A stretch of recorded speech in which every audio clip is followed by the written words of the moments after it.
Hi everyone, today share ko pala sa inyo ang isa sa mga risk management na ginagamit ko kapag nagde-day trading ako dito sa US market. Bukod sa hard stop or mental stop, anything na may mangyari sa platform natin or may mga unexpected scenario or events, example, mag-crash ang ating platform or mawalan tayo ng kuryente, mag-execute pa rin ng ating broker na ikat ang ating position automatically. Isa rin ito sa maganda na best practice para maiwasan natin ang pagka-freeze or malabanan natin ang ating emotion na minsan hindi natin makatang ating position. Dito sa TradeZero platform, once na nakapag-login na kayo sa kanilang client portal, sa risk settings, click lang natin itong down arrow. Then daily total auto sell loss, ang default niya disable, enable lang natin. Then i-type lang natin dito yung desired amount natin na willing nating i-risk araw na to. Sa akin ilalagay ko $100. Then click submit. Ito yung confirmation, ko-confirm ko lang siya.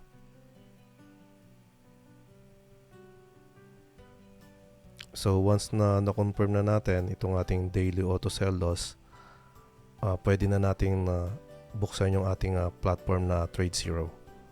Meron pala akong ni-record sa OBS kasi nire-review ko yung mga trades ko. Isa to sa mga 1:1 na risk ratio na muntik nang mahit ang aking daily threshold. Kung may time pa kayo, panoorin natin.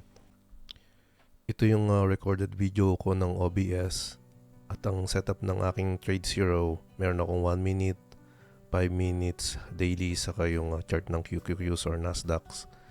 Nilagay ko to para makita ko kung nagko-correlate yung napili ko na stock sa araw na yon.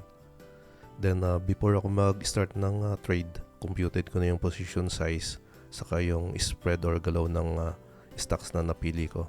Then dito meron akong mga blue lines. Ito yung mga support and resistance kung saan ako mag-e-entry at saka mag-e-exit. Fast forward natin tong aking trade. Then dito hindi pa ako pumapasok kasi kung papasok ako malaki yung risk. Ang bias ko today ay short position.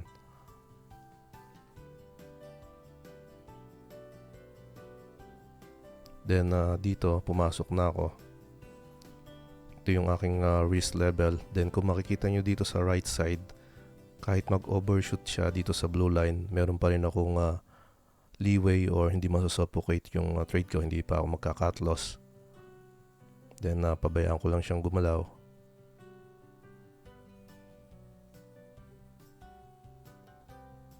Then dito nag-overshoot siya. Hindi pa rin na-hit yung aking daily threshold na sinet ko dun sa settings. Umabot lang siya ng almost 96. Then pinabayaan ko lang maglaro yung trade kung magpe-favor siya sa bias ko or may stop out ako gamit yung aking risk settings.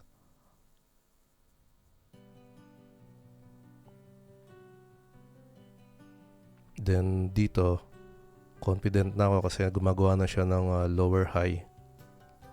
Pinabayaan ko lang mag-continue yung trade.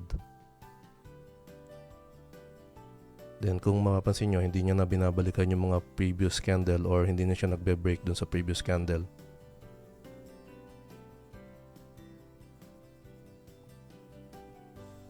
Then dito nga nagdire-diretso na siya.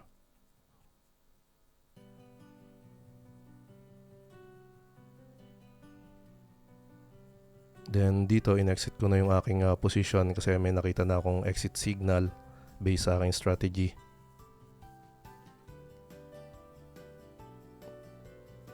Dito nag-exit na ako sa level na to. So yun lang guys, sana nakatulong tong risk setting sa inyo. More blessings to us, happy trading and God bless. Thank you for watching guys.